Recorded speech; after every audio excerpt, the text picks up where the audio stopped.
করেছে কে আওয়ামী লীগ করেছে সেটা না, সবাই আমাদের মানুষ, চরঙ্গীর মানুষ। এদেরকে পুলিশে অ্যারেস্ট করতে হলে আমাদের কাছে অনুমতি নিয়ে করতে হবে। এর বাইরে যদি একটা মানুষকে গ্রেফতার করা হয় আমরা থানা ঘেরাও করবো সবাই মিলে। কেটা কোন দল করেছে ওটা দেখার বিষয় না। আর একটা বিষয়, আমাদের উপরে কিছু মাসির মা আসে চরঙ্গী কলেজের সভাপতি বানানোর জন্য। আপনি ফোন করেছেন প্রিন্সিপালকে, প্রিন্সিপাল আমাদের নামই দেয় না, আমাদের কাজ করার সুযোগ দেওয়া হচ্ছে না। প্রিন্সিপাল আমাদের নামই দেয় লাল এখানে গ্যাঞ্জাম তৈরি করবে, এটা আপনি ওপেন ঘোষণা দিয়ে যাবেন।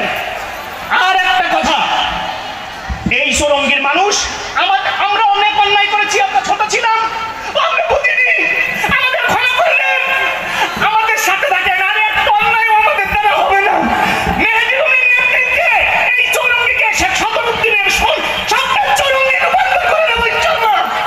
আমাদের সাথে থাকবেন।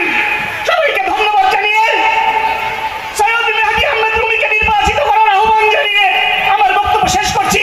সৈয়দ মেহেদী আহমেদ রুমি জিন্দাবাদ, চরঙ্গীবাসী জিন্দাবাদ।